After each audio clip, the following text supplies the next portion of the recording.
Hello அஸ்ஸலாமு அலைக்கும். Hi friends, எல்லாம் நல்லா இருக்கீங்களா? எல்லாம் உடல் ஆரோக்கியத்துடன் நல்லா இருப்பீங்கன்னு நம்புகிறோம் இன்ஷா அல்லாஹ். நாம் இன்றைக்கி என்ன பார்க்க போகிறோன்னா, கல்யாண வீட்டு கேசரி தம் சேமியா இது பேர். இந்த மாதிரி செஞ்சு பாருங்கள், செம்ம டேஸ்ட்டாக இருக்கும் இந்த தம் சேமியா.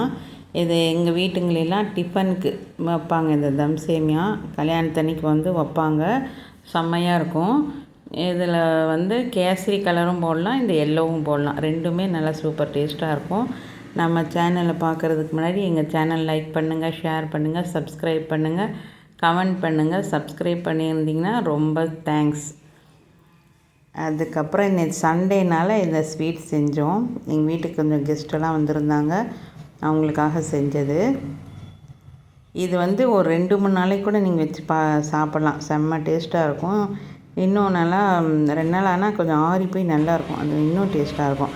அப்புறம் இதுக்கு தேவையான பொருட்கள் ஒரு சேமியா பேக்கெட், அப்புறம் நெய், ராதா நெய் கொஞ்சமாக ஊற்றலாம். எவ்வளோ உங்களுக்கு தேவையோ அவ்வளோ ஊற்றுங்க, ஆனால் ஊற்றினா கொஞ்சம் நல்லாயிருக்கும். அப்புறம் முந்திரி, பட்டை, ஏலக்காய், சர்க்கரை, அப்புறம் பால், பசும்பால் தான் ஊற்றணும் இதுக்கு. அப்புறம் ஃபஸ்ட்டு ஒரு கடாயை வச்சுக்கலாமா? இது இப்போ தான் ஓப்பன் பண்ண நெய், அப்படியே கம கமன் சூப்பர் ஸ்மெல்லாக இருக்குது, வாசமாக இருக்குது நெய். அது ஒரு 50 கிராமோட கொஞ்சம் கம்மியாக ஊற்றிக்கலாம். உங்களுக்கு தேவைன்னா அதிகமாக ஊற்றலாம், ஆனால் போதும், ஒரு அளவாக ஊற்றினா இன்னும் டேஸ்ட்டாக இருக்கும்.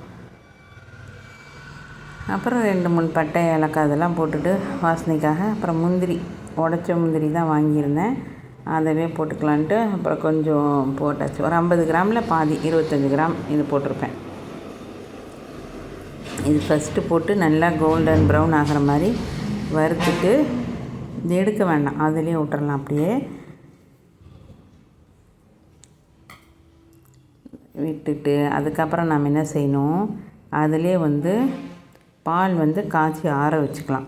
காய்ச்சி ஆற வச்சுட்டு இதெல்லாம் நல்லா வறுத்து இதானதுக்கப்புறம் இன்றைக்கி கேஸ் ஸ்டவ்வு எங்களுக்கு ரிப்பேர் வேறு ஆயிடுச்சு. அப்புறம் போய் கடைக்கு எடுத்துகிட்டு போய் அதை சரி பண்ணிட்டு வந்து தான் இன்றைக்கி சமையலே ஆரம்பித்தது. முந்திரி நல்லா கோல்டன் ப்ரௌன் ஆயிடுச்சுங்களா? எல்லார் வீட்லேயும் சண்டே ஸ்பெஷல் என்ன செஞ்சீங்கன்னு கமெண்ட் பண்ணுங்கள். அதுக்கப்புறம் இதுக்கு டைரெக்டாகவே பால் ஊற்றிடலாம். தண்ணி ஊற்றணுன்ட்டு இல்லை, பால் கொஞ்சம் ஊற்றிட்டு 1/2 லிட்டரில் இது 1/2 லிட்ரு ஊற்றிருப்பேன். அதுக்கப்புறம் கொஞ்சம் தண்ணி, ஃபுல்லாகவே பாலில் வேணாலும் செய்யலாம். இது கொஞ்சம் தண்ணி ஊற்றிருக்கிறேன், நான் ஒரு டம்ளர் அளவு ஊற்றிருப்பேன்.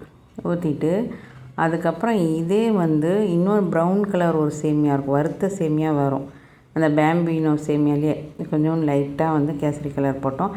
இது ஏதாவது நீங்கள் கேசரி பவுடர் போட்டால் தான் இது நல்லாயிருக்கும், இல்லாட்டி வெள்ளையாக இருக்கும், நல்லா இருக்காது பார்க்குறதுக்கு.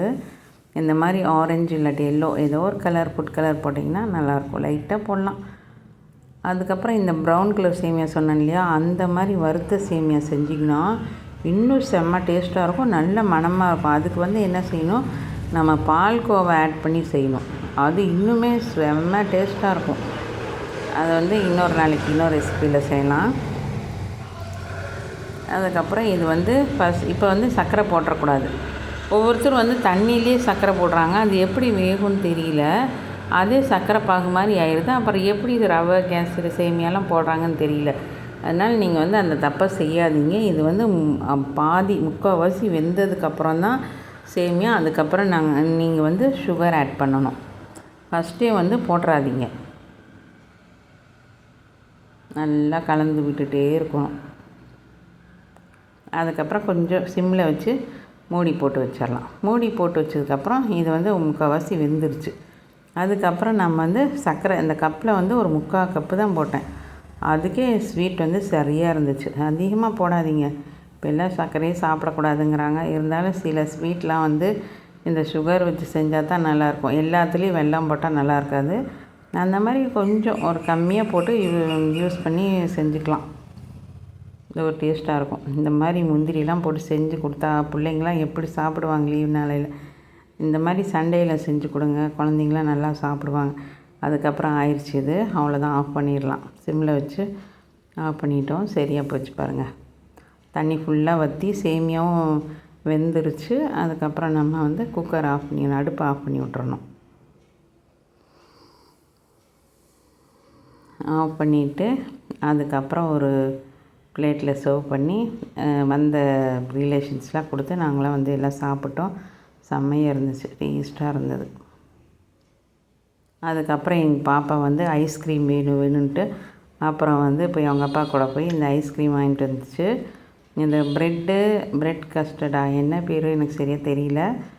இந்த ஐஸ்கிரீம் வந்து செம்மையாக இருக்கும். வெளியே ஃபுல்லாக ப்ரெட்டு வந்து உள்ளே வந்து ஐஸ்கிரீம் வந்து நல்லா ரொம்ப பிடிக்கும் எங்களுக்கு இந்த ஐஸ்கிரீம். இது எல்லாம் வந்து சண்டே எப்படி என்ஜாய் பண்ணிங்கன்னு சொல்லுங்கள். எங்கள் வீடியோ பிடிச்சிருந்தா லைக் பண்ணுங்கள், ஷேர் பண்ணுங்கள். தேங்க்யூ, பாய்.